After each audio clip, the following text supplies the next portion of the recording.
Cuando eres nuevo en la fe, una de las cosas que más te dicen es: estudia tu Biblia, escudriñala, lee, asiste a todos los cultos para escuchar de la palabra, toma discipulados, etcétera. Es un impulso enorme a leer la Biblia, lo cual no está mal.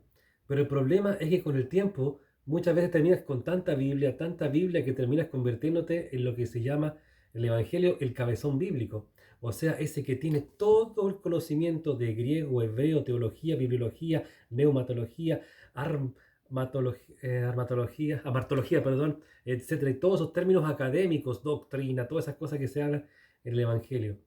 Pero resulta que termina llenándose y siendo una persona de mucho conocimiento, pero de muy poco corazón. Y eso es algo que está afectando mucho hoy en día. Hay una cantidad de hermanos con las cuales me he topado y han dicho: hoy en día es poco lo que se predica el Evangelio. Hay las almas perdiéndose y la gente en YouTube peleándose si la salvación se pierde, si la mujer debe usar falda o no, qué significa esto en el hebreo, qué significa esto en el griego. Estamos cayendo a lo que pasó con Mateo capítulo 2, desde el versículo 4 al 6. Si yo te digo Mateo 2, siempre la mente nuestra va a estar directamente con la historia de los Reyes Magos y todos los mitos que hablan respecto de que serán tres, de que será uno negro, uno blanco y uno chino, etcétera. Pero también hay un misterio que es algo muy triste que se ve en esa época y se ve también en la época actual. Cuando tú lees Mateo capítulo 2 versículo 4, ya habían llegado los sabios del oriente o los reyes magos, como les quieras llamar. Y en el versículo 4 dice: y convocados todos los principales sacerdotes, o sea, sabiondos total de las cosas de la ley, y los escribas del pueblo, ni hablar, siervos y también conocedores, les preguntó dónde había de nacer el Cristo, que eso era lo que habían ido a adorar. El motivo, perdón, eso era el motivo de visita de los sabios reyes a Herodes, saber dónde estaba el Mesías que había nacido. ¿Ya? Y les preguntó Herodes dónde había de nacer el Cristo. Y los sacerdotes le dijeron: en Belén de Judea, porque así está escrito por el profeta. Y tú, Belén de la tierra de Judá, no eres la más pequeña entre los príncipes de Judá, porque de ti saldrá un guiador que apacentará a mi pueblo Israel.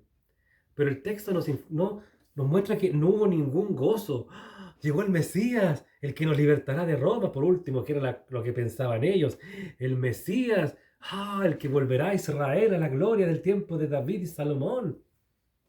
Nada, simplemente matemática pura. Es como: pregunta, a ver, lo voy a buscar en Google, o a ver, lo voy a ver en mi libreto de apuntes, o en mi Biblia de estudio grandota, o en mi comentario bíblico al griego, al hebreo, a los textos, y todos esos tecnicismos a que aparecen.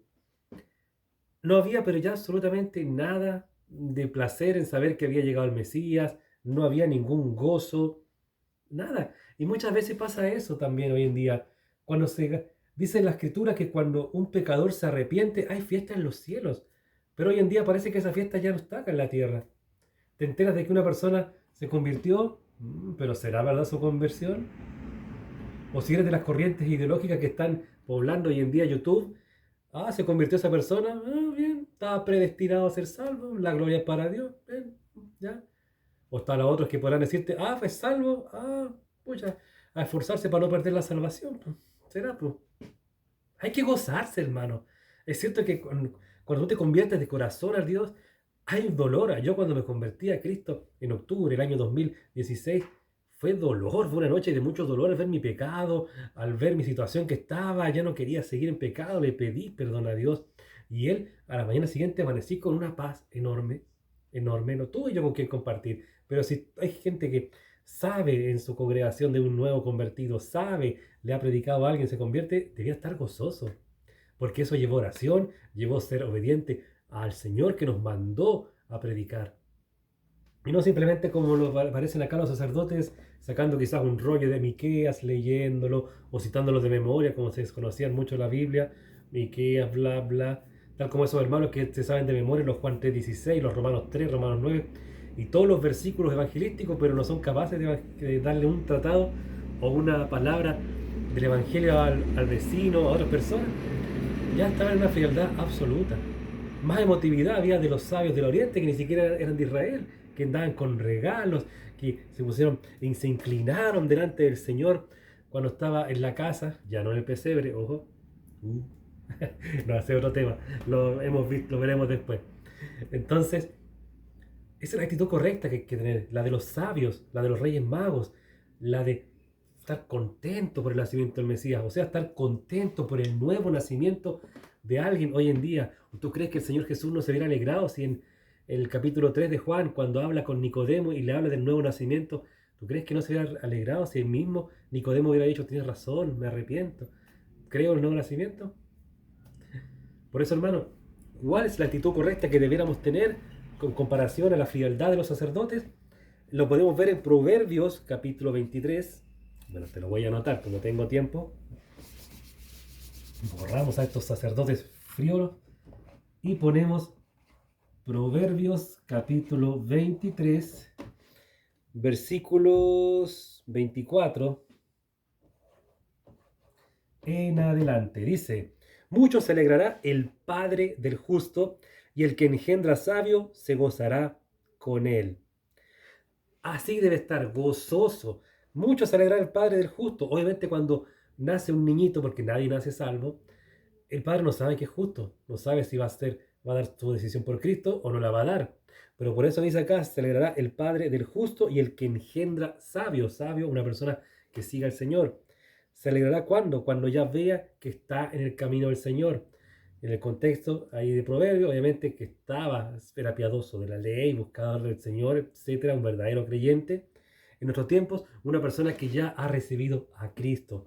Mucho se alegrará el Padre del justo. Ese gozo mismo también de un padre espiritual que le habló a otra persona y ahora va a tener que preocuparse de que esa persona crezca, que sea discipulada por él u otro, pero va a tener que seguirse preocupando por ello. Ese es el motivo que hay que tener con una persona que llega a los pies de Cristo, que se convierte al Señor. Alegría, alegría, no la frialdad. ¿Ves? Por eso pues sigue diciendo, alegres tu padre y tu madre, gócese la que te dio a luz. Así que, queridos hermanos, busquemos siempre estudiar la palabra, sí, si nadie está en contra de que tengamos Biblia de estudio, que leamos libros, sería ilógico que te lo diga yo si yo trabajo en una librería cristiana y me gozo cuando hay hermanos que invierten en su Biblia de estudio, invierten en comprar libros para ellos, o últimamente muchos están comprando para regalar, me gozo en aquello, gracias porque de ahí sale mi pago, mi comisión, mi venta, mi aporte en casa, mi aporte en iglesia, etc. Pero, muchachos, tengamos siempre el estudio de la palabra acompañada de la humildad, de reconocer que son la gloria sea para el Señor, de que Él nos está enseñando, nos está permitiendo conocerle más y nos está también proveyendo incluso para comprar una Biblia de estudio, para comprar un libro o poniendo en el corazón nuestro el regalar libros bíblicos y no regalar otros libros, pero también puedes leer otros libros, pero si la prioridad está en regalar algo cristiano a otro, es un tremendo deleite, una tremenda bendición. Por eso, hermano, siempre la mentalidad 23-24 de Proverbios debe primar por sobre la de Mateo 2, del versículo 4 al 6.